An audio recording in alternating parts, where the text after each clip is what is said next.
നാരായണ ശ്രീ ഗുരുവായൂരപ്പ. ശ്രീമദ്ഭാഗവത മഹാപുരാണം ദശമസ്കന്ധം 34 അധ്യായം മുതൽ പറയണു. സുദർശനമോക്ഷം, ശംഖചൂഡവധം തുടങ്ങിയിട്ടുള്ള കാര്യങ്ങളൊക്കെ, യുഗളഗീതം അങ്ങനെയൊക്കെ ഉണ്ട്. നമുക്കത് കേൾക്കാം. ഓം. വൃന്ദാവനത്തിനടുത്ത് അംബികാവനം, അവിടെ ഒരു ശിവക്ഷേത്രം, ശിവപാർവതിമാർ അവിടെയുണ്ട്.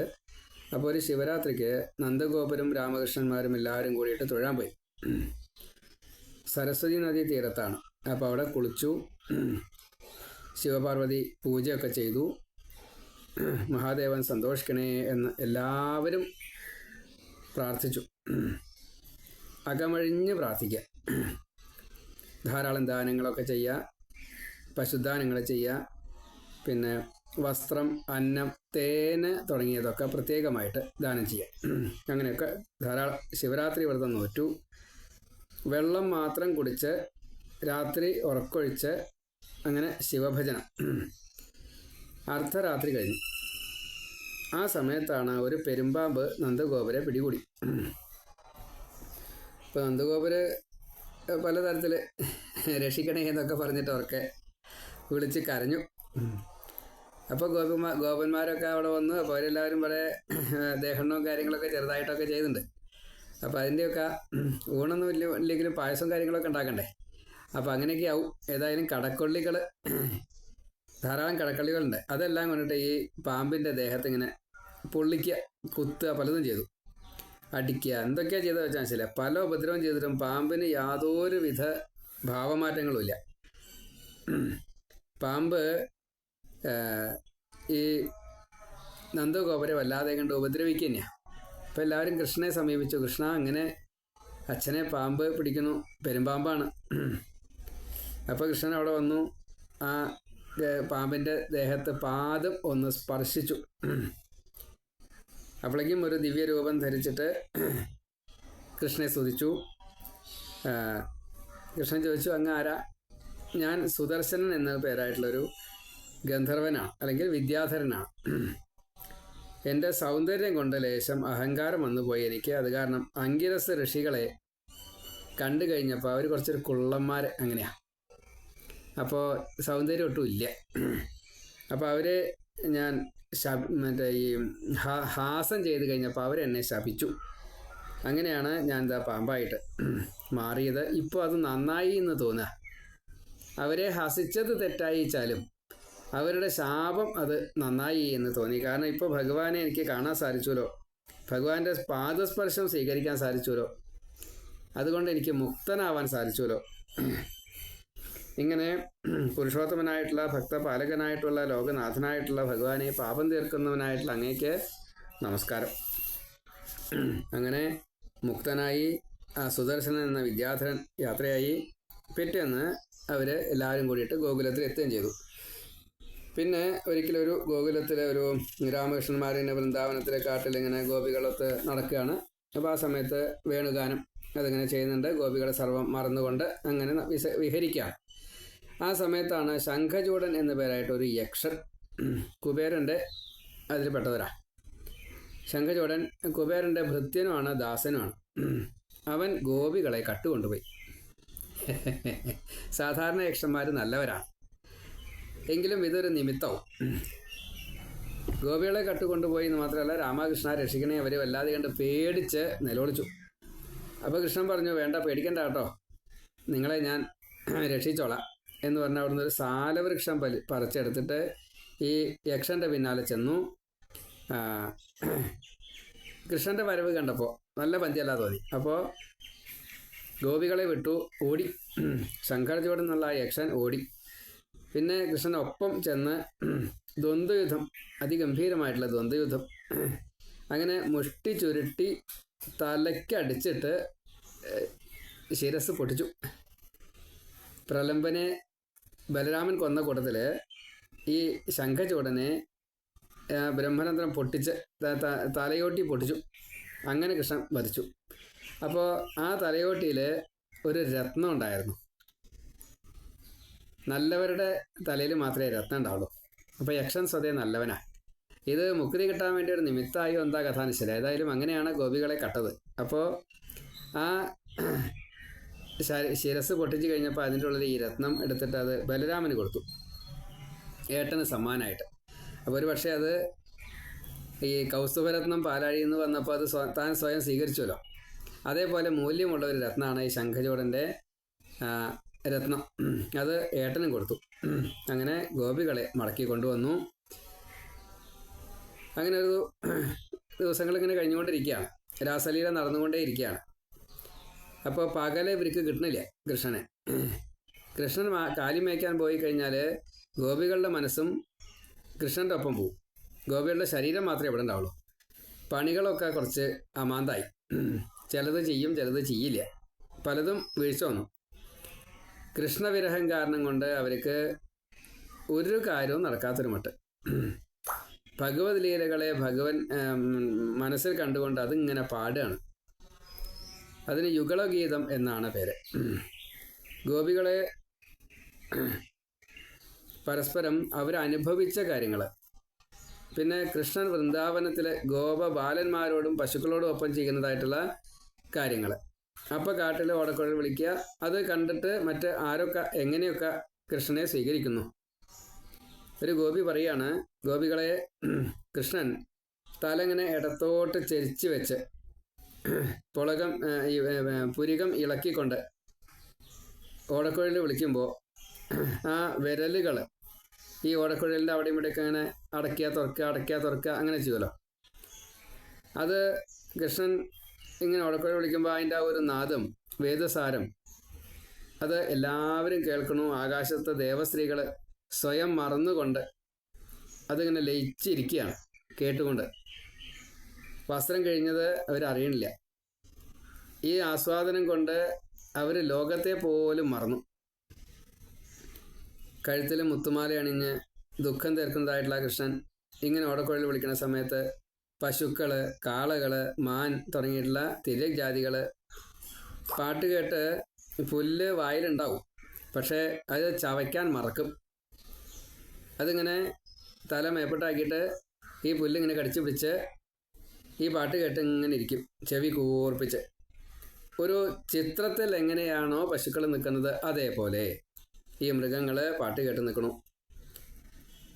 മയിൽപീലി, മാവില, മനയോല, അങ്ങനെ വിവിധങ്ങളായിട്ടുള്ള അലങ്കാരങ്ങൾ കുട്ടികൾ ചെയ്തതൊക്കെ സ്വീകരിച്ച്, അതേപോലെ മല്ലൻ്റെ വേഷത്തിൽ ഓടക്കുഴൽ വിളിക്കുമ്പോൾ ഏതൊക്കെ വേഷത്തിലാണെന്നത് കൃത്യമായിട്ട് പറയാൻ പറ്റില്ല, കാരണം ഓരോ ദിവസം ഓരോ രീതിയിലാണ്. അപ്പോൾ ആ വേഷത്തിലൊക്കെ ഭഗവാൻ ഓടക്കുഴൽ വിളിക്കുന്നുണ്ട്. ആ സമയത്ത് നദി, യമുനാ നദി, ഈ നല്ല തിരമാലയും അങ്ങനെയൊക്കെയാണ്. ഈ കൃഷ്ണൻ്റെ പാദരേണുക്കളെ കാറ്റ്, പൊടി ഇങ്ങനെ ഉണ്ടല്ലോ, അങ്ങനെ കാറ്റത്ത് പൊടി ഇങ്ങനെ പറക്കും. അപ്പോൾ അത് നദി അത് കിട്ടാൻ വേണ്ടിയിട്ട് ഇങ്ങനെ കാത്തിരിക്കും. ഈ തിരമാലകൾ കുറച്ച് നേരം ഇങ്ങനെ മുകളിൽ നിൽക്കും, അങ്ങോട്ട് തിരമാലയായിട്ട് തന്നെ നിൽക്കും, അങ്ങോട്ട് താഴത്തേക്ക് പോവില്ല. ഈ പൊടി സ്വീകരിച്ചിട്ട് വേണം അത് നദിയിലേക്ക് ചേർക്കാനായിട്ട്. തിരമാലകൾ കൃഷ്ണൻ്റെ ഈ കാൽപാദ ധൂളി കിട്ടാൻ വേണ്ടിയിട്ട് തിരമാല ഉണ്ടായി അപ്പം തന്നെ അത് താഴത്തേക്ക് പോകും. ഇതിങ്ങനെ കാത്തു നിൽക്കുക ഈ പാദധൂളി കിട്ടാൻ വേണ്ടിയിട്ട്. കിട്ടിയതിൻ്റെ ശേഷമേ അത് താഴത്തേക്ക് പോകുള്ളൂ, നദിക്ക് കൊടുക്കാൻ വേണ്ടിയിട്ട്.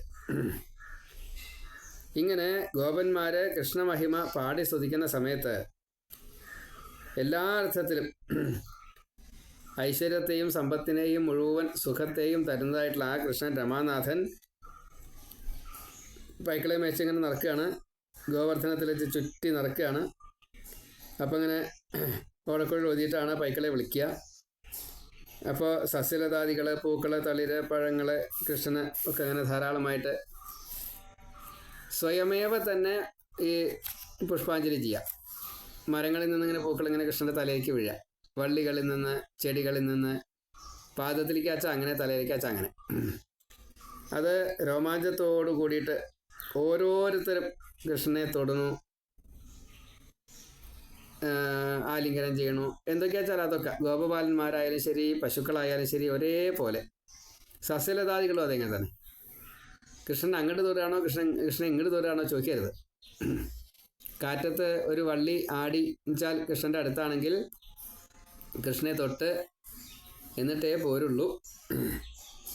അതിനൊക്കെ ഭഗവാൻ അനുവാദം കൊടുക്കുകയാണ്. രോമാഞ്ചത്തോട് കൂടിയിട്ടാണ് എല്ലാവരും ഇതിങ്ങനെ അനുഭവിക്കുന്നത്. നല്ല പൊട്ടൊക്കെ തൊട്ടിട്ട് വനമാലയൊക്കെ ചാർത്തി 4 പുറവും വണ്ടുകളിങ്ങനെ തേന് കുടിച്ചിട്ട് ആ വനമാലയിലെ തേന് കുടിച്ചും കൊണ്ട് ഇങ്ങനെ ഓങ്കാരം ജപിച്ച് മത്തിറങ്ങിക്കൊണ്ട് ഇങ്ങനെ പറക്കുകയാണ്. അതിനോടൊപ്പം കൃഷ്ണൻ ഈ വേണുനാഥം ഓതുമ്പോൾ രണ്ടും മിങ്കിളാവും. അതൊരു വല്ലാത്ത സംഗീതമായിട്ട് മാറും. അപ്പോൾ അരയന്നം തൊട്ടുള്ള ജലപക്ഷികൾ അതിങ്ങനെ അടുത്ത് വന്ന് ആസ്വദിക്കും. പൂക്കൾ ചെവിയിലൊക്കെ ഇങ്ങനെ വെച്ച് തലയിൽ മറ്റേ മാലയിൽ, അതേപോലെ കാൽക്കൽ, അങ്ങനെ എല്ലാ അർത്ഥത്തിലും ഇത് കാണുമ്പോൾ ഈ പൂക്കൾ മുഴുവൻ കൃഷ്ണൻ്റെ സൗന്ദര്യത്തെ ആസ്വദിക്കുകയാണോ എന്ന് തോന്നും. ആ സമയത്താണ് കൃഷ്ണൻ ഉടക്കുകളിങ്ങനെ വിളിക്കുന്ന സമയത്ത് മേഘം മുകളിൽ നിന്നത് ഇങ്ങനെ കാണുക. അപ്പോൾ ഇടയ്ക്കിടയ്ക്ക് ചെറിയ ചെറിയ ഇടികളുണ്ടാവും. അത് നമ്മൾ ഇന്നത്തെ DJ പാർട്ടി പോലെ വളരെ ഭംഗിയായിട്ട് അതിൻ്റെ ക്രമത്തിനനുസരിച്ച് ഓരോ ഇടി ഇങ്ങനെ വെട്ടുമ്പോൾ അത് ഒരു ഊന്നൽ കൊടുക്കുന്ന ആ ശബ്ദം. പാട്ടിൻ്റെ ഇടയ്ക്ക് ചില ഊന്നൽ കൊടുക്കേണ്ടതായിട്ടുള്ള രംഗങ്ങളൊക്കെ ഉണ്ട്. അത് ഈ ഇടി അങ്ങോട്ട് വെട്ടുമ്പോൾ ആ ഓടക്കുഴലിൻ്റെ കൂടെ പക്കമേളങ്ങൾ പ്രകൃതിയിൽ നിന്ന് തന്നെ വരികയാണ്. ആ സമയത്ത് ചെറിയ ചാറ്റൽ മഴയൊക്കെ ഉണ്ടാവും. അപ്പോൾ കൃഷ്ണൻ്റെ വെയിലേൽക്കാതെ കണ്ട് കുടയായിട്ടും പിടിക്കും. ഇടയ്ക്ക് കുറച്ച് ചാറ്റൽ മഴ ഉണ്ടാവുകയും ചെയ്യും. ഈ ഇടി ഉണ്ടാവും. ഇങ്ങനെ എല്ലാ തരത്തിൽപ്പെട്ടതായിട്ടുള്ള സുഖ സൗകര്യങ്ങളെയും പ്രകൃതി പോലും കൊടുക്കുകയാണ്. ഈ ചാറ്റൽ മഴ ഒരു പക്ഷേ പൂവ് വാടാതിരിക്കാനാണോ? അത്ര കുറച്ചേ ഉള്ളൂ. അത് സ്വീകരിക്കുമ്പോൾ ഇത് മുത്തുകളായിട്ട് ഇങ്ങനെ നിൽക്കണം ആ പൂക്കളിൽ, ഈ ജലകണികകൾ. അപ്പോൾ വജ്രമാണോ? അങ്ങനെ ശോഭ, രത്നങ്ങളുടെ ശോഭ ഇങ്ങനെ കൂട്ടിക്കൊണ്ടിരിക്കുക ഭഗവാൻ. കളികളിൽ അതിവിദഗ്ധനായിട്ടുള്ള ഈ കൃഷ്ണൻ ഓടക്കലിന് ഊതുന്ന സമയത്ത് ആകാശത്തിൽ ബ്രഹ്മാവുണ്ട്, ലക്ഷ്മിയുണ്ട്, ശിവനുണ്ട്, ഇന്ദ്രനുണ്ട്, ദേവകളുണ്ട്. അതൊക്കെ കേട്ടുകൊണ്ട് കൃഷ്ണതത്വത്തെ മനസ്സിലാവണില്ലല്ലോ എന്ന് വിചാരിച്ചിട്ട് പരിഭ്രമിക്കുക, കരയുക ഭക്തി കൊണ്ടേ. വജ്രാങ്കുശധ്വജ സരോരുഹ യവാദികളെ തൃപ്പാദങ്ങളിൽ വെച്ച് ആ തൃപ്പാദം ഇങ്ങനെ ഭൂമിയിൽ പതിയുമ്പോൾ അതിങ്ങനെ കാണുകയാണ്. അങ്ങനെ ഓരോ പാദം ഇങ്ങനെ എടുത്ത് വയ്ക്കുമ്പോൾ അതിങ്ങനെ കാണുമല്ലോ. അത് സീലടിച്ച പോലെ ഇങ്ങനെ കാണും. നമ്മൾ 19 അടയാളങ്ങൾ പറഞ്ഞു. ആ രാമകൃഷ്ണന്മാർ ആനക്കുട്ടികളെ പോലെ ഇങ്ങനെ നടക്കുന്ന സമയത്ത് മേല് മുഴുവൻ പൊടിയായിട്ടുണ്ടാവും. കാരണം ഈ പശുക്കളുടെ കുളമ്പത്തെ അങ്ങനെ പൊടി ഇങ്ങനെ പൊടി ഇറക്കും. അപ്പോൾ അതിങ്ങനെ മേല് മുഴുവനായിട്ടുണ്ടാവും. അപ്പോൾ ചെമ്പിച്ച മുടി പാറിപ്പറന്ന് വരുമ്പോൾ നമുക്ക് ആ കൃഷ്ണനെ തന്നെ എപ്പോഴും കണ്ടുകൊണ്ടിരിക്കാൻ തോന്നും. അത്രയ്ക്ക് പ്രഭയാണ്. ആ സമയത്ത് സൂര്യൻ്റെ പ്രകാശം പ്രത്യേക രീതിയിൽ അതിങ്ങനെ ഒരു 4 പുറത്ത് ഒരു പ്രഭാമണ്ഡലമായിട്ട് ഇങ്ങനെ നിൽക്കും. ഇങ്ങനെ എത്ര രംഗങ്ങളാണ് ഈ കൃഷ്ണനിൽ നിന്ന് ഗോപികൾ സ്വീകരിച്ചത്. ഗോപികൾ ഇതൊക്കെ വീട്ടിലിരുന്ന് പറയുകയാണ്. അവിടെ കാണിക്കുന്നത് ഇവിടെ വീട്ടിലിരുന്ന് പറയുകയാണ്. നമുക്ക് എന്തെങ്കിലും ഒന്ന് അനുഭവിക്കാൻ പറ്റുന്നുണ്ടോ? ഈ വൈകുന്നേരം കൃഷ്ണൻ ഇങ്ങോട്ട് വരുന്ന സമയത്ത് നമ്മളിതിങ്ങനെ കാണുമ്പോൾ നമ്മുടെ വസ്ത്രങ്ങൾ പോയത് നമ്മളും അറിയാറില്ല കേട്ടോ. ആ അപ്സര സ്ത്രീകളെ കുറ്റം പറഞ്ഞിട്ട് കാര്യമില്ല.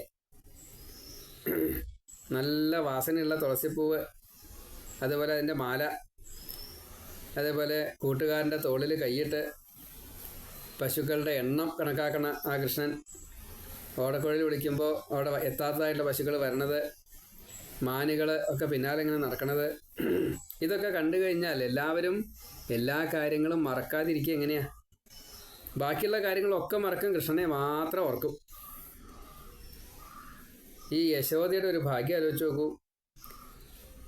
യശോദ കൃഷ്ണനെ രാവിലെ മുല്ലമാലയൊക്കെ തലയിൽ ചൂടിയിട്ട് പശുക്കളെ ഗോപന്മാരെ അവരെയൊക്കെ അലങ്കരിച്ചുകൊണ്ട് ഇവരെല്ലാവരും യാത്രയ്ക്ക് തയ്യാറായിട്ട് നിൽക്കുന്ന സമയത്ത് ഈ കാറ്റ് വന്നിട്ട് ഈ പൂക്കൾ എല്ലാ ദിക്കിലേക്കും സുഗന്ധത്തെ പരത്തുന്ന ആ കാറ്റിൻ്റെ ഒരു വികൃതി, അതിൻ്റെ ഒരു കുസൃതി, അത് പൂക്കൾ മാലയണച്ച് അങ്ങനെ കുറച്ച് ആടുണ്ടാവും. പൂക്കളുടെ സുഗന്ധം ഇങ്ങനെ ആകുമ്പോൾ കൃഷ്ണൻ ഇങ്ങനെ ആലിംഗനം ചെയ്യാനെന്ന് തോന്നും. ചിലർ ഒരു നാണോ ഇല്ലാതെ കണ്ട് ചെന്ന് ആലിംഗനം ചെയ്യും, പരിസരം നോക്കാതെ കണ്ട്. അതൊക്കെ കൃഷ്ണൻ സ്വീകരിക്കുന്നുണ്ട്. അതേപോലെ തന്നെ ദേവഗന്ധർവ സിദ്ധന്മാർ, ദേവസ്ത്രീകൾ, അവരൊക്കെ കൊട്ട്, പാട്ട്, നൃത്തം, പുഷ്പവൃഷ്ടി ഇങ്ങനെ പലതും കൃഷ്ണന് വേണ്ടിയിട്ട് ചെയ്തുകൊണ്ടേയിരിക്കും. കാട്ടിലെത്തി കഴിഞ്ഞാൽ ഗോവർദ്ധന പർവ്വതത്തിൻ്റെ അടുത്ത് ഗോവർദ്ധനം കൊടയാക്കിയതായിട്ടുള്ള കൃഷ്ണൻ്റെ എല്ലാവരും ആ രീതിയിൽ തന്നെ സ്വീകരിക്കുന്നു. എല്ലാവർക്കും ഇഷ്ടനായിക്കൊണ്ട് ഈ ബ്രഹ്മാദി ദേവന്മാരെ വഴിനീളെ നമസ്കരിച്ചുകൊണ്ട് വേണുഗാനം കേട്ടുകൊണ്ട് ഗോപന്മാരുടെ കൃഷ്ണലീലാ ഗാനങ്ങൾ മഹാഋഷികൾ, കവികൾ എഴുതിയത് അതിങ്ങനെ കേട്ടുകൊണ്ട് അതിനൊപ്പം താളം പിടിച്ചുകൊണ്ട് പ്രകൃതിയും ഈ പശുക്കുളമ്പിൽ പൊടി പറ്റിയിട്ട് മുടിയായാലും വനമാലയായാലും വസ്ത്രമായാലും ഒക്കെ പ്രത്യേക രീതിയിൽ നിറം മാറിക്കൊണ്ട് അതേപോലെ ഈ അലങ്കാരങ്ങളൊക്കെ ഒരു പ്രത്യേക രീതിയിലായിണ്ടാവും വൈകുന്നേരം. എന്നാൽ വാടിയിട്ടോ അല്ലെങ്കിൽ അങ്ങനെയൊന്നും തോന്നൂല. അതും ഒരു ഭംഗി. ഈ കൃഷ്ണനെ കാണുമ്പോൾ കൃഷ്ണചന്ദ്ര അമൃത് കുടിക്കുന്ന പോലെ എന്നാണ്. ചന്ദ്രൻ്റെ രശ്മികൾ സ്വതേ അമൃതമായിട്ടാണ് വരിക. പൗർണമി ചന്ദ്രൻ്റെ ഈ രശ്മികൾ കാമിനി കാമുകന്മാർക്ക് അമൃതമായിട്ടാണ് മാറുക. എന്ന കൂട്ടത്തിൽ ഇവിടെ ജീവാത്മാവും പരമാത്മാവും ഗോപികളും കൃഷ്ണനും ഭക്തരും ഭഗവാനും അതിൽ പെണ്ണൊന്നും വ്യത്യാസമില്ല, പ്രായം വ്യത്യാസമില്ല. എല്ലാവരും കൃഷ്ണനെ ഇങ്ങനെ കണ്ടുകൊണ്ടേയിരിക്കുകയാണ്, സ്വീകരിച്ചുകൊണ്ടേയിരിക്കുകയാണ്. കൃഷ്ണൻ്റെ കണ്ണിൻ്റെ നിറം ചുവപ്പ. അത് ലന്തപ്പഴത്തിൻ്റെ നീല നിറം കൃഷ്ണൻ്റെ ശരീരം. മകരകുണ്ടലം പ്രതിഫലിക്കുമ്പോൾ ഈ കവിളിൻ്റെ മിനുസം അതൊരു പ്രകാശമായിട്ട് മകരകുണ്ടലത്തിലെ രത്നങ്ങളിങ്ങനെ പുറമേക്ക് വരും. അപ്പം നീലയും ചുവപ്പും തലമുടിയുടെ ആ നീലയും ഈ വജ്രം തൊട്ടുള്ള രത്നങ്ങൾ അതിൻ്റെ ഒരു പ്രത്യേകമായിട്ടൊരു ശോഭയും. ഈ മണ്ണ് ചുവന്ന മണ്ണാണ്. അതിൽ ഈ സൂര്യപ്രകാശം, ആ ചുവപ്പ് സൂര്യപ്രകാശം, സൺസെറ്റ്, മറ്റേ ഈ അസ്തമയ സൂര്യൻ്റെ അതിങ്ങനെ കാണുമ്പോൾ അത് തട്ടുമ്പോൾ അതുണ്ടാവണ ഒരു പ്രതിഫലനം അത് എത്രയാ ഭംഗി ചോദിച്ചാൽ നിശ്ചല അത്രയും കൂടുതൽ. അതിങ്ങനെ കണ്ടുകൊണ്ടിരിക്കുകയാണ്. ഈ യാദവനാഥനായിട്ടുള്ള കൃഷ്ണൻ കുട്ടിയാനയായിട്ട് ഇങ്ങനെ വരുമ്പോൾ രാമകൃഷ്ണന്മാർ ആനക്കുട്ടികളായിട്ട് ഇങ്ങനെ വരുന്ന സമയത്ത് ബാക്കിയുള്ള കാര്യങ്ങളൊക്കെ നമ്മൾ മറക്കും. ഈ പകലത്തെ വിരഹം ഉണ്ടല്ലോ അത് മുഴുവൻ മറക്കും. പിന്നെ ഈ തണുപ്പുണ്ടല്ലോ അത് കഴിഞ്ഞാൽ പിന്നെ ചന്ദ്രൻ ഉദിക്കുകയില്ലോ. അപ്പോൾ ഇത് കൃഷ്ണചന്ദ്രനാണ്, രണ്ടും ഒന്ന് തന്നെയാണ്. അവർക്ക് ചന്ദ്രനായാലും കൃഷ്ണചന്ദ്രനായാലും ഒരേപോലെയാണ്. അതിൻ്റെ ആ ഒരു തണുപ്പുണ്ടല്ലോ, ഒരു കുളിര്, അതിങ്ങനെ വിരഹത്തെ മുഴുവൻ ഇല്ലാണ്ടാക്കുന്നു മാത്രമല്ല ആഹ്ലാദത്തെ തരുകയും ചെയ്യും. അങ്ങനെ കൃഷ്ണലീല എത്രയാണ് ഇവർ ഓർക്കുന്നത് എന്നുള്ളത് കൃത്യമായിട്ട് പറയാൻ കഴിയില്ല കേട്ടോ. ശ്രീ ശുകബ്രഹ്മർഷി പറയാണ്, പരീക്ഷത്തെ ഇങ്ങനെ കൃഷ്ണനിൽ ജീവിതം അർപ്പിച്ചതായിട്ടുള്ള ഈ ഗോപികൾ അനുഭവിക്കുന്നതായിട്ടുള്ള കൃഷ്ണലീല രസം, കൃഷ്ണഗൃഹീത മാനസകളായിട്ടുള്ള ഗോപികൾ കൃഷ്ണൻ്റെയാണ്, കൃഷ്ണൻ ഗോപികളുടെയാണ് എന്ന ഭാവത്തിൽ തന്മയീഭാവം വന്ന ആ ഗോകുലത്തിൽ വസിക്കാൻ ഭാഗ്യമുണ്ടായില്ലേ. പുല്ലായാലും കല്ലായാലും മുള്ളായാലും ആ സമയത്ത് ഈ ദേവീദേവന്മാർക്ക് അവിടെ സാന്നിധ്യം.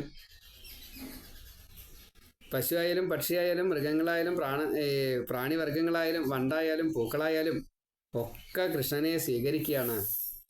കൃഷ്ണൻ അവരെയും സ്വീകരിക്കുന്നു. ഈ ഭാഗ്യം എങ്ങനെയാ വർണ്ണിക്കേണ്ടത് അറിയില്ല കേട്ടോ. ഇങ്ങനെ അത്യധികം സന്തോഷത്തോടു കൂടിയിട്ട് ജീവിക്കുന്നതിൻ്റെ ഇടയ്ക്ക് കംസൻ്റെ ഭൃത്യന്മാരിങ്ങനെ വന്നുകൊണ്ടേയിരിക്കുന്നുണ്ട്. പലരും മുക്തി നേടിയിട്ട് പോകുന്നുണ്ട്. അങ്ങനെ ഇരിക്കുമ്പോഴാണ് അരിഷ്ടൻ ഒരു കാളയായിട്ട് വരുന്നത്. മൂക്കറയിട്ട് അത് വലിയ ശരീരം, അങ്ങനെ ഇടയ്ക്കിടയ്ക്ക് മൂത്രമൊഴിക്കുന്നുണ്ട്. അതിൻ്റെ കൂഞ്ഞയിലത്തെ രോമങ്ങൾ, വാലിൻ്റെ രോമങ്ങൾ, കൊമ്പിൻ്റെ തലപ്പ് ഒക്കെ മേഘങ്ങൾ തന്നെ ചിന്നിച്ചതറിക്കുന്നുണ്ട്. അത്ര ഉയരാണ്, വലുപ്പമാണ്, ബൃഹത്താണ്. എത്ര വലുപ്പമായ ചാൻസില്ല. പശുക്കളൊക്കെ പേടിച്ചു പോയി. മൂരികളൊന്നും പിന്നെ അവിടെ കാണാനേ ഇല്ല. വലിയ കാളക്കൂറ്റന്മാരുണ്ട് ഇവിടെ. ഈ കാളയെ കണ്ടോട് കൂടിയിട്ട് പിന്നെ ഒരു കാളയും കാണാനില്ല. ഇവരൊക്കെ പേടിച്ചു ഓടുക, രക്ഷിക്കണേ എന്ന് പ്രാർത്ഥിച്ചുകൊണ്ട്. അപ്പോൾ കൃഷ്ണൻ പറഞ്ഞു, പേടിക്കണ്ട കേട്ടോ, നിങ്ങൾ എവിടെയാണ് നിൽക്കണമെന്ന് വെച്ചാൽ അവിടെ നിന്നോളൂ. ഇനി ഈ കാളുടെ കാര്യം ഞാൻ നോക്കിക്കോളാം. എന്നിട്ട് കാളയെ വിളിച്ചു. അരിഷ്ടാന്നല്ല വിളിച്ചത്, ദുഷ്ടാന്നാ വിളിച്ചത്. നീ എന്തിനാ ഈ പാവങ്ങളെ ഇങ്ങനെ പേടിപ്പിക്കണത്, ഓടിക്കണത്? നീ നേരിട്ട് ഇങ്ങോട്ട് വാ, നമുക്ക് നേരിട്ടാവാം ഈ യുദ്ധം. എന്താ ചാത്, നിൻ്റെ ആ കലി ഞാൻ തീർത്തുതരാം, ഇങ്ങോട്ട് വാ. അപ്പോൾ കൈ കൊട്ടിക്കൊണ്ട് ഈ തപ്പട്ടി ഇടുക അതില്ലേ, തപ്പട്ടിയിട്ടാണ് വിളിച്ചത്രേ. തപ്പട്ടി വിളിച്ചപ്പോൾ ഈ കാളയ്ക്ക് കുറച്ച് അരിശം കൂടി. അങ്ങനെ വിളിക്കുന്നത് ഇഷ്ടമല്ല സ്വതേ. അപ്പോൾ കാള ഇങ്ങനെ ഈ ചരമാന്തിയിട്ട് ഓടിങ്ങിട്ട് വന്നു. അങ്ങനെയാണ് കാള. അങ്ങനെ ഒരു ഉപദ്രവിക്കാൻ വേണ്ടിയിട്ട് വരികയാണ്, അല്ലെങ്കിൽ യുദ്ധത്തിന് വേണ്ടി വരികയാണെന്ന് വെച്ചാൽ ഒന്നിങ്ങനെ ചരമാന്തും, എന്നിട്ട് ഒരൊറ്റ വരവാ കൃഷ്ണൻ്റെ നേരെ ഓടിങ്ങിട്ട് വന്നു. ഒരു കൊമ്പോണ്ട് ഒരു കുത്ത്, അത്രേ ഉള്ളൂ. ചെറിയ ഉണ്ണിയാണിത്. ഒരു പ്രയാസമില്ല, കാളയുടെ ഒരു ഭാവത്തിനനുസരിച്ച് ഒരു പ്രയാസമില്ല. കൃഷ്ണൻ ആ സമയത്ത് തൻ്റെ ശക്തികളെ കൊണ്ട്, അണിമാതി അഷ്ടൈശ്വര്യ ശക്തികളൊക്കെ ഉണ്ട് ഭഗവാൻ. അതിലൊന്നും വിചാരിച്ചില്ല. ഭഗത്തിന് മറ്റേ കൊറ്റി അങ്ങനെ 2 കൊക്കും പിടിച്ചിട്ട് കയറിയില്ലേ എന്ന കൂട്ടത്തിൽ വളരെ ഉയരമുള്ള കൊമ്പാട്ടോ, മേഘങ്ങളെ ചിന്നിച്ചെതിരാണ്. അതാണ് ഇങ്ങനെ തല താത്തിക്കൊണ്ട് കൃഷ്ണൻ ചെറുതല്ലേ, അപ്പോൾ തല താത്തിയിട്ട് വേണ്ടേ വരാൻ. അപ്പോൾ തല താത്തിയപ്പോൾ തന്നെ കൃഷ്ണൻ മനസ്സിലായി, ഓ കഴിഞ്ഞിറക്കണു എന്ന്. പക്ഷെ കാളയ്ക്ക് മനസ്സിലായില്ല. കൃഷ്ണൻ ആ 2 കൊമ്പ് കമ്പിൻ്റെ തലപ്പ് കൊണ്ട് പിടിച്ചു. എന്നിട്ട് 2 കൊമ്പ് പിടിച്ചിട്ട് ഒന്നിങ്ങനെ കുലുക്കി, ഒന്ന് ഇടത്തോട്ടും വലത്തോട്ടും, ഒന്ന് മുമ്പിലേക്കും പിന്നാക്കമൊക്കെ ഒന്നാക്കി. അപ്പോൾ കാളയുടെ കൊമ്പ് പിടിച്ചിട്ട് ഇതേപോലെ ഇങ്ങനെ അങ്ങോട്ടും ഇങ്ങോട്ടുമൊക്കെ ആട്ടുമ്പോൾ കാളയ്ക്ക് അത് വർമ്മമാണ്. കൊമ്പുകൊണ്ടാണ് സർവ്വശക്തിയും പ്രയോഗിക്കുക. ആ സർവ്വശക്തിക്കും മീതയായിട്ടാണ് കൃഷ്ണൻ്റെ ഈ പ്രയോഗം. അത് മർമ്മത്തിനെ ഭേദിക്കും, മരണകാരണം വരെയാവും. വെറുതെ കൊമ്പ് പിടിച്ച് കുലിക്കാൻ മതി. കൊമ്പിൻ്റെ ഈ അടിയിലുള്ള അതിന് ആ എല്ലുമായിട്ടുള്ള ബന്ധം, അതിൽ ശിരസ്സുണ്ടല്ലോ, ശിരോ ആ എല്ല്, ശിരോസ്ഥി, അത് കേടുവരും. അത് കേടുവരുന്നാൽ മരണം സംഭവിക്കും. അത്ര വേദനയാണ്. അപ്പോൾ ഈ കൊമ്പിങ്ങനെ പിടിച്ച് കുലുക്കുമ്പോൾ കുഞ്ഞേ കയ്യാവണ്ട് കാര്യമില്ല. അതായിട്ട് പിടിച്ച് 4 കുലുക്കൊക്കെ കുലുക്കിയിട്ട് പിന്നാക്കോരെ ഒറ്റ തള്ള. അതോട് കൂടിയിട്ട് ഒരു 18 മീറ്റർ പിന്നിലേക്കാണ് ചെന്ന് വീണു. 18 കോല് പിന്നിലേക്ക് ചെന്നാൽ വീണു. കോലായിക്കോട്ടെ, അടി, എന്തായാലും 18ആണ് അതിന് സംഖ്യയ്ക്കാണ് പ്രമാണം. അടിയായാലും കോലായാലും ഇഞ്ചായാലും സെൻറ്റിമീറ്റർ ആയാലും മറ്റേ മീറ്റർ ആയാലും ഇനി യോജന ആയാലും 18നാണ് പ്രാധാന്യം. പിന്നിലേക്കാണ് ചെന്ന് വീണു ഇരിക്കക്കൊത്തലെ. അപ്പോൾ ആ ഭാഗം മുഴുവൻ കെടുന്നു. ശരീരം വല്ലാണ്ട് വേദനിച്ചു. തലയും പോയി, പൃഷ്ഠഭാഗവും പോയി. പശുക്കൾക്ക് മുരിക്കൊക്കെ സ്വതേ പൃഷ്ഠഭാഗത്തിന് കുറച്ചധികം പ്രാധാന്യമുണ്ട്. അവിടെ ലക്ഷ്മി ദേവിയുടെ ഒരു സാന്നിധ്യമുണ്ട്. ചാണകം സ്വതേ മരുന്നാണ്. ഒരു തരത്തിൽ പറിച്ചാൽ അങ്ങനെ ഒരു ജീവരക്ഷാ ഔഷധമാണ് സ്വതേ. എന്തിനൊക്കെ ഉപയോഗിക്കാൻ നമുക്കറിയില്ല. ഏതായാലും നമ്മൾ ഭസ്മം കൊരിടുന്നതൊക്കെ സ്വതേ ചാണകം ചുട്ടുള്ള അങ്ങനെയുള്ള ഭസ്മങ്ങളാണ്. ഹോമഭസ്മം, ചാണകം ചുട്ടുള്ള ഭസ്മം, അങ്ങനെയൊക്കെയാണ് വേണ്ടത്. അപ്പോൾ അത് പശുവായാലും കാളയായാലും ഒക്കെ എടുക്കാറുണ്ട്. പശുവിൻ്റെയാണ് പറയുക, കൂടുതൽ പശുവിനാണ് പ്രാധാന്യം. എങ്കിലും പക്ഷേ ഈ കാളയുടെ ആ വാലും ഇതൊക്കെ നല്ലോണം കെടുന്നു. വീണ്ടും അവിടുന്ന് അസുരനാണല്ലോ, അസുരൻ്റെ ഭാവം വ്യത്യാസപ്പെടില്ല. അപ്പോൾ വീരശൗര്യാദികൾ മരിക്കണ വരെ പ്രകടിപ്പിക്കും. അങ്ങനെയാണ്. വീണ്ടും വന്നു. പിന്നെ കംസൻ്റെ വൃത്തിനാണേ, അതിൻ്റെ എല്ലാവിധ ഇതുകൊണ്ട് വീണ്ടും വന്നു. അപ്പോൾ കൊമ്പ് പിടിച്ചിട്ട് വീഴ്ത്തിയിട്ട് അതിൻ്റെ മീതെ കയറുന്നു കൃഷ്ണൻ. പിന്നെ കഴുത്തുകൊണ്ട് പിരിച്ചു. മുണ്ട് പിഴിയണ പോലെ ഒരൊറ്റ തിരിക്കല. കാളയുടെ കഴുത്ത് കണ്ട് പിരിച്ചു കഴിഞ്ഞാൽ അപ്പം മരണം സംഭവിക്കും. അത് സംഭവിച്ചു. ഇവിടെ കൊമ്പ്, തല, പിൻഭാഗം ഒക്കെ കേടുവന്നു. മുകളിൽ കയറി ഇരുന്നിട്ട് ഈ കൊമ്പ് പിടിച്ചിട്ട് ഇടത്തോട്ട് തിരിച്ചപ്പോൾ കഴുത്താണ്ട് പിരിഞ്ഞു. കഴുത്താണ്ട് പിരിഞ്ഞോട് കൂടിയിട്ട് മുണ്ട് വീണ പോലെ പിഴിഞ്ഞതേ, മരിച്ചു. അപ്പോൾ എല്ലാവരും കാള മുക്തനായി. കാളയുടെ ജീവൻ നേരെ കൃഷ്ണൻ ചെന്ന് ലയിക്കുകയും ചെയ്തു. അരിഷ്ടം എന്നുള്ള കാളയാണ്. ദേവകളൊക്കെ സ്തുതിച്ചു. പുഷ്പവൃഷ്ടി, പാട്ട്, കൊട്ട, നൃത്തം, സ്തുതി എല്ലാം ഉണ്ടായി. അപ്പോഴേക്കും നാരദൻ അവിടെ എത്തി. നാരദനെ സ്വീകരിച്ചു. കുശലം അങ്ങോട്ടും ഇങ്ങോട്ടും. അപ്പോൾ നാരദൻ മറ്റേ ഈ രംഗങ്ങളൊക്കെ കാണുകയാണ്, നല്ലോണം ആകാശത്തിരുന്നിട്ട് കാണുകയാണ്. കൃഷ്ണൻ്റെ അടുത്തേക്ക് വരണതിൻ്റെ മുന്നേ ആയിട്ട് ആദ്യം നാരദൻ ഈ കംസൻ്റെ അടുത്തേക്ക് എത്തി. ഈ രംഗങ്ങളൊക്കെ കണ്ടിട്ടാണ് അവിടെ ചെല്ലുന്നത്. അപ്പോൾ കംസൻ നല്ലോണം കൃഷ്ണനെ സ്വീകരിച്ചു. എന്നിട്ട് വിളിച്ചതും അങ്ങനെയാണ്, കുറച്ച് അബുധ എന്നുള്ള നിലയ്ക്കാണ്, ബുദ്ധിയില്ലാത്ത ആളെ എന്ന് തന്നെയാണ്. കൃഷ്ണൻ ജനിച്ച സമയത്ത് ഈ മറ്റേ ദേവികയുടെ വിവാഹം കഴിഞ്ഞ സമയത്ത്, പിന്നെ ആദ്യത്തെ ഉണ്ണി ഉണ്ടായ സമയത്ത് വെറുതെ വിട്ടപ്പോൾ അബുധ എന്ന് വിളിച്ചു. 6 കുട്ടികളെയും കൊല്ലിച്ചു. പിന്നെ 7ാമത്തെ അലസിപ്പോയി. 8ാമത് ഉണ്ടായെന്ന് ഇഷ്ടമില്ല. പെൺകുട്ടിയാണ് കിട്ടിയത്. അത് ആകാശത്തേക്ക് പോയി. അഷ്ടഭുജയായിട്ട് കാണിച്ചു കൊടുത്തു, ദേവിയായിട്ട്. പിന്നീട് ഒരു വിവരമില്ല. അപ്പോൾ നാരദൻ വന്ന് ചോദിക്കുകയാണ്, കംസ, അങ്ങ് ഈ ഭൃത്യന്മാരെ ഇങ്ങനെ പല ദിക്കിലേക്കും ഈ അന്തകനെ കൊല്ലാൻ വേണ്ടിയിട്ട് പലതും ചെയ്യണില്ലേ? പലതും പറഞ്ഞയച്ചിട്ടില്ലേ? ഇപ്പോൾ കുറേ ആൾക്കാർ പോയിട്ടുണ്ട്. അവരൊക്കെ തിരിച്ചു വന്നിട്ടുണ്ടോ? ഇല്ല. അവരുടെ കാര്യം എന്തെങ്കിലും അന്വേഷിക്കാറുണ്ടോ? ഇല്ല, ഞാൻ അന്വേഷിക്കാറില്ല. എന്നാൽ അവരൊക്കെ അമ്പാടിയിലേക്കാണ് പോയത്. നന്ദഗോപുരം യശോദയും ഒരു ഉണ്ണിയെ വളർത്തുന്നുണ്ട്. ആ ഉണ്ണിയുടെ കൂടെ വസുദേവരുടെയും ദേവകിയുടെയും ഒരു പുത്രൻ രോഹിണിയുടെ മകനായിട്ട് അവിടെ വളരുന്നുണ്ട്. ദേവകിയുടെ പുത്രൻ എൻ്റെ അന്തകൻ അവിടെയുള്ളത്. അപ്പോൾ രാമനും കൃഷ്ണനും എന്നാണ് അവരുടെ പേര്. അവരാണ് ഈ പോയവരെ മുഴുവനെ വധിക്കണത്. നീ വല്ലതും അറിയണ്ടോ? 8ാമത്തെ പുത്രൻ ജനിച്ചിട്ടില്ല എന്നാ നീ വിചാരിക്കണത്. പറഞ്ഞില്ലേ, മായ ദേവി പറഞ്ഞില്ലേ ജനിച്ചിട്ട് തെരഞ്ഞോന്ന്. അവർ അമ്പാടിയിലുണ്ട്. അപ്പോൾ രാമനും കൃഷ്ണനും ഗോകുലത്തിലുണ്ട് എന്ന് മനസ്സിലായപ്പോൾ കപ്പൊക്കെ കിട്ടുന്നുണ്ട്, ഗോരസങ്ങളൊക്കെ കിട്ടുന്നുണ്ട്. പക്ഷേ ഈ കാര്യം ആരും പറഞ്ഞിട്ടില്ല. കംസനെ ഭയന്നിട്ടാണ് വസുദേവർ കൃഷ്ണനെ നന്ദഗോപരെ വളർത്താൻ വേണ്ടിയിട്ട് ഏൽപ്പിച്ചത്. രോഹിണിയുടെ പുത്രനുണ്ട്. അവർ രണ്ടുപേരും കൂടിയിട്ടാണ് നീ പറഞ്ഞയക്കുന്ന നിന്റെ ഭൃത്യന്മാരെ, സുഹൃത്തുക്കളെ മുഴുവൻ വധിക്കണത്.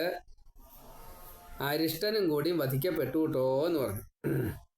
അപ്പോൾ കംസൻ വാളൂരി വസുദേവരെ വധിക്കാൻ. അപ്പോൾ പറഞ്ഞു നാരദൻ, വസുദേവരെ വധിച്ചിട്ട് കാര്യമില്ല. വസുദേവരല്ല എന്നെ ഉപദ്രവിക്കുന്നത്. വസുദേവർ ഇപ്പോൾ ഇത്രയും കാലമായിട്ട് ഇവിടെ ഉണ്ടായിട്ട് എന്നെ വല്ലതും ചെയ്തിട്ടുണ്ടോ? വസുദേവരൊന്നും ചെയ്യൂല. നീ അതൊട്ട് പേടിക്കും വേണ്ട. പക്ഷേ കുട്ടികൾ അങ്ങനെയല്ല. കുട്ടികൾ എൻ്റെ ശത്രുക്കളാണ്. അവർ കാര്യം നടത്തും.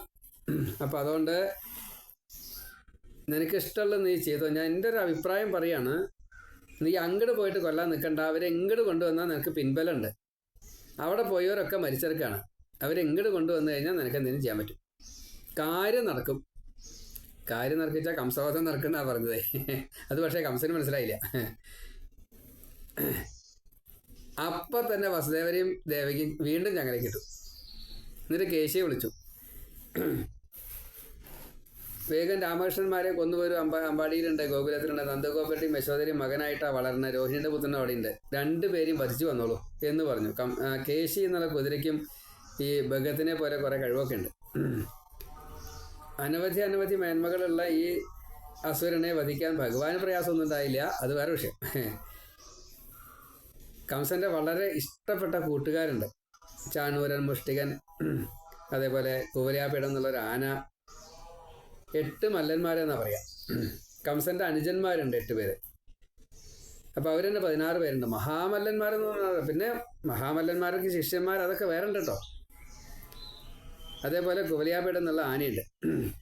അമ്പഷ്ടൻ, മഹാമാത്രൻ എന്നാ പാപ്പാൻ്റെ പേര്. അവരെ എല്ലാവരും വിളിച്ചു. ഈ കൃഷ്ണനെയും രാമനെയും ഞാൻ ഇങ്ങോട്ട് കൊണ്ടുവരാൻ ഉദ്ദേശിക്കുന്നത് അവരെ നിങ്ങളെല്ലാവരും കൂടിയിട്ട് കൊല്ലണം. മല്ലയുദ്ധത്തിൽ മല്ലന്മാരും ആനയെ കൊണ്ട് ചവിട്ടിട്ട് മഹാമാത്രനും കൊല്ലിക്കണം. പറ്റില്ലേ ചോദിച്ചു. ഏറ്റു, ഞങ്ങളെ ഏറ്റു. അങ്ങനെ പരിഭ്രമിക്കുകയേ വേണ്ട. ആ കാര്യം അങ്ങ് വിട്ടോളൂ. കേശി അങ്ങനെ നേരെ പോയി. ഇവിടെ അക്രൂരനെ വിളിച്ചു. അക്രൂര, നീ വേണ്ട രീതിയിലൊക്കെ ഒന്ന് ചെയ്യണം കേട്ടോ. എനിക്ക് ചില കാര്യങ്ങളൊക്കെ ഉണ്ട്. ആനക്കാരനെ വിളിച്ചു. ഗോപുരവാതിൽക്കെ തന്നെ നിർത്തണം കേട്ടോ. ആനെ കവാടത്തിൽ നിർത്താം. അവർ വരുമ്പോൾ അവരെ കൊല്ലിക്കണം. പ്രത്യേകം സമ്മാനം അധികമായിട്ട് തരുകയും ചെയ്യാം. മന്ത്രിമാരെ അവരെ എല്ലാവരെയും വിളിച്ചിട്ട് ഇനി ഉറക്കം എന്നതില്ല. ആ രീതിയിൽ നിങ്ങൾ ശ്രദ്ധ വേണം. ഇനി കൃഷ്ണനും രാമനും വധിക്കപ്പെടുന്നവരെ നമുക്കിനി വിശ്രമമില്ല എന്ന് എല്ലാവരും തീരുമാനിച്ചു എന്നാ. എല്ലാവർക്കും പിന്നെ അവിടെ നിന്ന് അങ്ങോട്ട് മുഴുവൻ ശിവരാത്രിയാണ്. പിന്നെ വേറൊരു കഥ ഇല്ല, ഉറക്കമില്ല. അങ്ങനെയാണ് ശിവരാത്രി, അല്ലാണ്ട് ശിവരാത്രി ആയിട്ടല്ല. അപ്പം അവരെ വധിക്കാൻ വേണ്ടിയിട്ട് അക്രൂരൻ അവിടെ നിൽക്കുന്നുണ്ട്. ഇവരൊക്കെ കംസകൽപ്പന ചെയ്യാൻ വേണ്ടി തയ്യാറായിട്ട് നിൽക്കുന്ന സമയത്ത് അക്രൂരനെ കംസ വിളിക്കുകയാണ്. ചെറിയച്ഛ, അക്രൂരനും ഒരു ബന്ധമുണ്ട്. രാമൻ്റെയും കൃഷ്ണൻ്റെയും ചെറിയച്ഛനാണ്. അപ്പോൾ വസുദേവരുടെ അനുജനാണ് അക്രൂരൻ. അതുകൊണ്ട് ആ ഒരു രീതിയിൽ കുറച്ച് സ്നേഹവും കാര്യങ്ങളൊക്കെ ഉണ്ടാവും.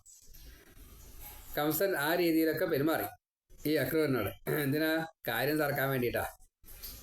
അക്രൂര, നിങ്ങൾ മന്ത്രിയാണ്. അക്രൂര ആ സമയത്ത് മന്ത്രിയാണ്.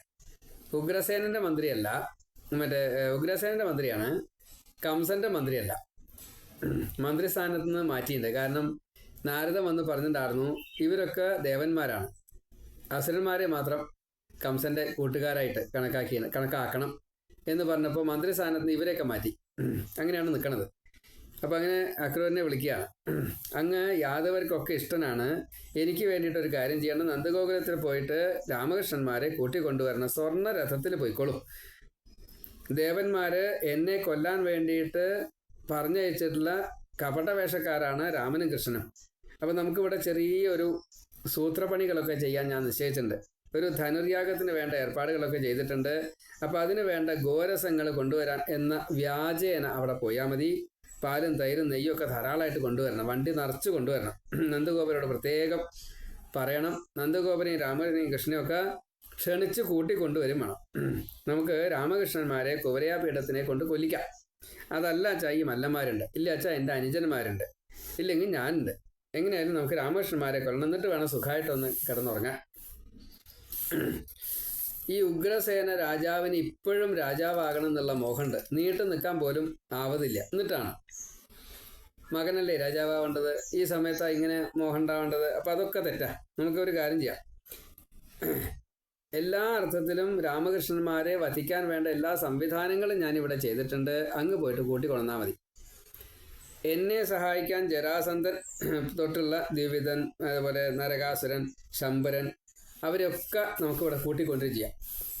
സ്വസ്ഥമായിട്ട് ഒന്ന് കിടന്നുറങ്ങണം. ഇവർ മരിച്ചല്ലാണ്ട് നിവൃത്തിയില്ല. അതുകൊണ്ട് ധനുർയാഗം എന്ന മഹോത്സവം ഇവിടെ നടക്കാൻ പോവുകയാണ്. എല്ലാവരും യാഗം കാണാൻ വേണ്ടിയിട്ട് വരണം എന്ന് ക്ഷണിക്കണം. നന്ദഗോപനെയും രാമനെയും കൃഷ്ണനെയും നിർബന്ധമായിട്ട് കൂട്ടിക്കൊണ്ടുവരണം. കൂടെ കുറച്ച് ഗോരസം കൂടി ആയിക്കോട്ടെ. ഇതൊന്നും അവിടെ ചെന്ന് അവരോട് പറയരുത് കേട്ടോ. അപ്പോൾ അക്രൂരൻ പറഞ്ഞു, രാജാവേ, അവിടെ കംസാന്നല്ല വിളിച്ചത്, സതേ കംസാന്നാ വിളിക്കുക. രാജാവേ, അങ്ങയുടെ ഉദ്ദേശമൊക്കെ നന്നായി. ഫലം ദൈവം തരും ചെയ്യും. ഈശ്വരേച്ഛ എന്താണോ അത് അതേപോലെ നടക്കും. അത് തിരിച്ചാണോ മറിച്ചാണോ നടക്കുക, അതൊന്നും ഇപ്പോൾ നമുക്കറിയില്ല.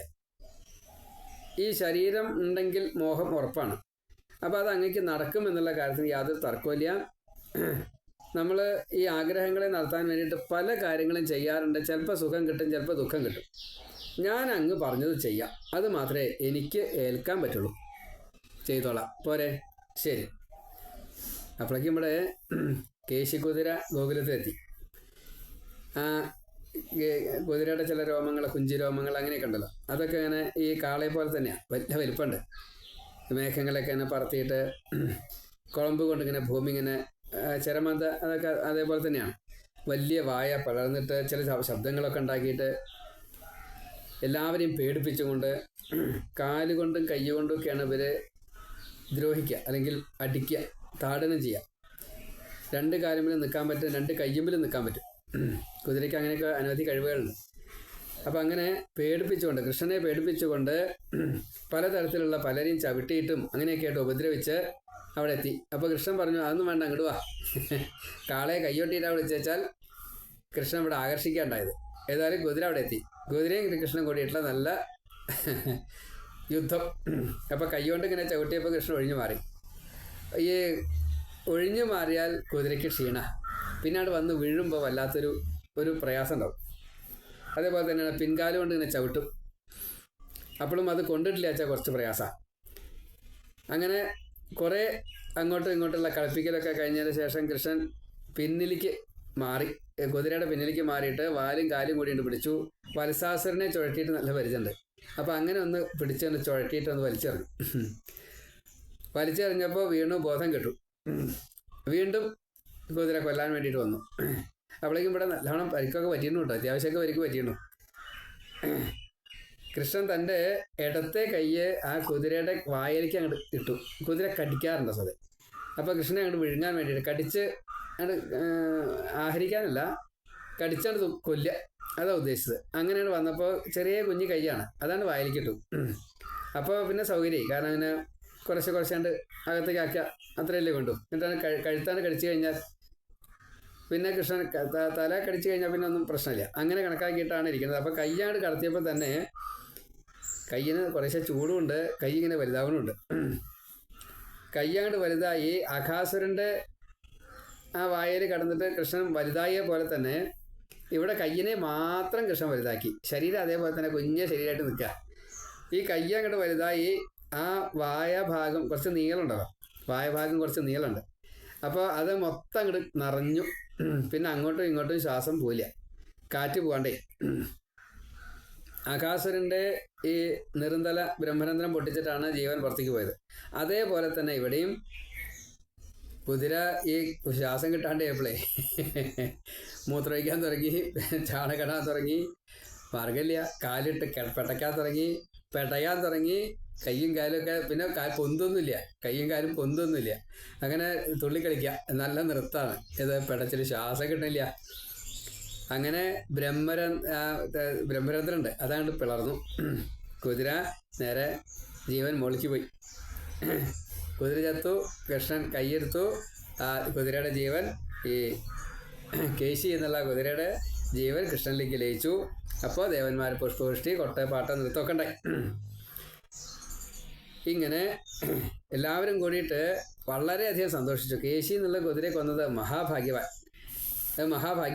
അപ്പോൾ കേശവൻ എന്നുള്ള പേരുമായി. അല്ലെങ്കിൽ തന്നെ ബ്രഹ്മാവിഷ്ണു മഹേശ്വരന്മാർക്ക് ഈശ്വരനായിട്ടുള്ള ഈ കൃഷ്ണൻ കേശവനാണ്.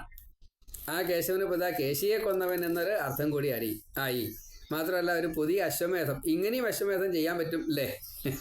അങ്ങനെ സ്തുതികൾ പലതുമാണ്. ഭഗവാന്റെ അടുത്ത് എല്ലാവരും ഇതേപോലെ സ്തുതിച്ചിരിക്കുന്ന സമയത്താണ് നാരദൻ്റെ വരവ്. നാരദനും കണ്ടിട്ട് ഇതേപോലെയൊക്കെ സ്തുതിച്ചു. യോഗേശ്വര, ജഗദീശ്വര, വാസുദേവ, യദുനാഥ, അങ്ങയുടെ ഈ മഹിമ അതാരൊക്കെ പറയാൻ സാധിക്കുക? ആത്മസ്വരൂപനായിട്ടുള്ള, സാക്ഷിയായിട്ടുള്ള, വാസ്തവ സ്വരൂപം മറച്ചുകൊണ്ട് സകല സ്വരൂപനായിട്ട് വന്ന് അങ്ങ് ഈ പഞ്ചപ്രാണ രക്ഷ ചെയ്യുന്നു. അതേപോലെ പഞ്ചകോശാന്തര സ്ഥിതനായിട്ട് അന്നമയം, പ്രാണമയം, മനോമയം, വിജ്ഞാനമയം, ആനന്ദമയം, അങ്ങനെയുള്ള 5 കോശങ്ങളിൽ സ്ഥിതി ചെയ്തുകൊണ്ട് ഭഗവത്വത്തെ മറച്ചുകൊണ്ട് ഈ പ്രകൃതി പുരുഷന്മാർക്ക് അതീതനായിട്ടുള്ള, സ്വതന്ത്രനായിട്ടുള്ള, സ്വസ്ഥനായിട്ടുള്ള, സന്തുഷ്ടനായിട്ടുള്ള, സത്യസന്ധനായിട്ടുള്ള, സർവേശ്വരനായിട്ടുള്ള ആ മഹാമായാമയനായിട്ടുള്ള ഭഗവാനെ ഞാൻ നമസ്കരിക്കുന്നു.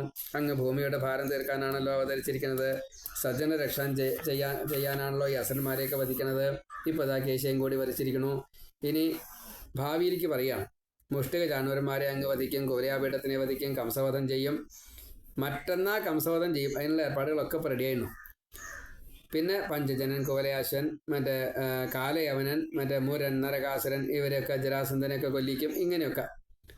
അതേപോലെ നരകാസുരനെ വധിച്ച് 16,100 കന്യകമാരെ അങ്ങ് വേളിയഴിക്കും. പിന്നെ നൃഗമോക്ഷത്തിലെ കഥ പറഞ്ഞു. സ്യമന്തകരത്ന സത്യഭാമയുടെ കഥ, രുക്മിണി കല്യാണം. പിന്നെ ബ്രാഹ്മണൻ്റെ മരിച്ച കുട്ടികളെ വിദ്യാഭ്യാസമൊക്കെ കഴിഞ്ഞതിന് ശേഷം കൊടുക്കുന്നത്, പൗണ്ഡ്രകവധം, കാശീപുര ദഹനം, ദന്തവക്രവധം, രാജസൂയം, പാണ്ഡവരുടെ രാജസൂയം, പിന്നെ ശിശുപാലവധം. അപ്പോൾ അഗ്രാസന പൂജ, മറ്റു കാര്യങ്ങളൊക്കെ. പാർത്ഥസാരഥിയായിട്ട് ഭഗവാൻ ഭാരത യുദ്ധം നന്നായിട്ട് നടത്തും. ഭൂമിയുടെ ഭാരം മുഴുവനെ ഇല്ലാണ്ടേക്കും. അവതാര ഉദ്ദേശം നിറവേറ്റും. ജ്ഞാനിയായിട്ട്, വിജ്ഞാനിയായിട്ട്, സർവകാമസ്വരൂപിയായിട്ട്, സത്യസങ്കല്പനായിട്ട് 24 തത്വങ്ങളാൽ മനുഷ്യനെ, അല്ലെങ്കിൽ മർത്യരൻ മാത്രമല്ല ഈ പ്രപഞ്ചത്തെയൊക്കെ സൃഷ്ടിച്ചതായിട്ടുള്ള മായാനാഥനായിട്ടുള്ള ആ ഭഗവാൻ ഇതാ മായ കാട്ടിക്കൊണ്ട് യാദവനാഥനായിട്ട് സകല സ്വരൂപനായിട്ട് നിൽക്കണു. അങ്ങ് വേഗം തന്നെ ഈ കാര്യങ്ങളൊക്കെ ചെയ്യണം. അനവധി പണികളുണ്ട്. ഇവിടെ കുട്ടികളിയായിട്ട് നിന്നാൽ പോരാ. നന്നായിട്ട് സ്തുതിച്ചു. അത് കഴിഞ്ഞ് ഭഗവാന്റെ അനുവാദം വാങ്ങി നാരദൻ യാത്രയായി. ആ സമയത്ത് ഗോവർദ്ധനത്തിൻ്റെ താഴ്വരയിൽ ഗോപന്മാരൊത്ത് ഇങ്ങനെ കൃഷ്ണൻ ഈ കാര്യങ്ങളൊക്കെ ഏറ്റതിൻ്റെ ശേഷം വീണ്ടും കളിക്കുക തന്നെയാണ് കേട്ടോ. കളിക്കാൻ പാടില്ല എന്നാണ് നാരദൻ പറഞ്ഞത്. കളിക്കാൻ പാടില്ല എന്ന് പറഞ്ഞാൽ പിന്നെ കളിച്ചേ ഇരിക്കുള്ളൂ. കൃഷ്ണൻ കളി തുടങ്ങി. അങ്ങനെ കൃഷ്ണൻ കളിച്ചുകൊണ്ടിരിക്കുമ്പോഴാണ് കുറേ കളികൾ ആസൂത്രണം ചെയ്യണ ആളാണ് കൃഷ്ണൻ.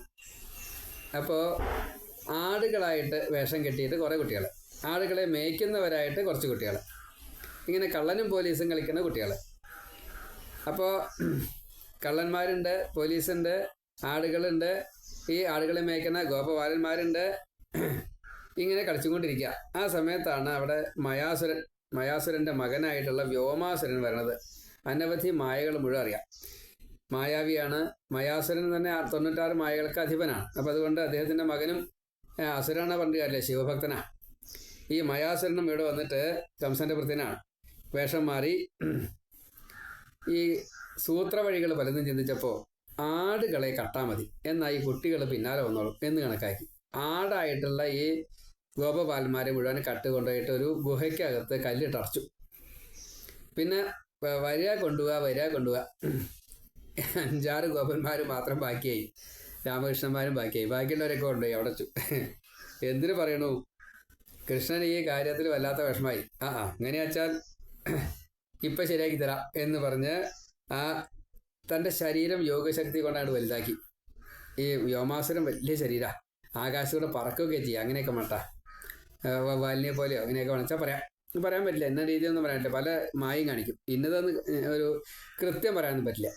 ചിലപ്പോൾ ഈച്ചയെ പോലെയാവും, ചിലപ്പോൾ വലിയ കഴുകനെ പോലെയാവും, ചിലപ്പോൾ പാറ്റാടയെ പോലെയാവും, ചിലപ്പോൾ അങ്ങനെയൊക്കെയാണ്. ഏതായാലും പറക്കും ആകാശത്ത്.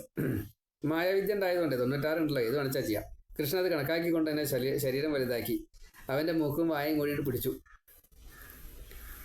ഈ ആലംബനം ചെയ്യുമ്പോൾ പശു ഹിംസ ചെയ്യും യാഗത്തിൽ, അത് പശുആലംബനം എന്നാ പറയാം. എന്ന കൂട്ടത്തിൽ മൂക്കും വായൊക്കെ പൊത്തി പിടിച്ച് അങ്ങോട്ട് ശ്വാസം കിട്ടാണ്ടേതാക്കി.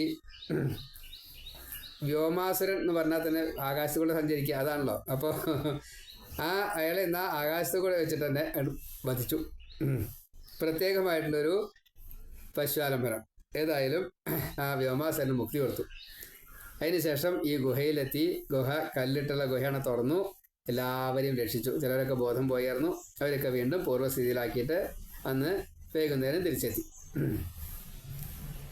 ആ സമയത്താണ് കംസൻ്റെ ആജ്ഞ സ്വീകരിച്ചുകൊണ്ട് വളരെയധികം താല്പര്യത്തോടു കൂടിയിട്ട് കൃഷ്ണനെ കാണാനുള്ള ആഗ്രഹത്തോടു കൂടിയിട്ട് അക്രൂരൻ്റെ വരവ്. അത് നമുക്ക് അടുത്തേര് പറയാം. സർവത്ര ഗോവിന്ദ നാമ സങ്കീർത്തനം. ഗോവിന്ദ ഗോവിന്ദ നാരായണ നാരായണ നാരായണ നാരായണ.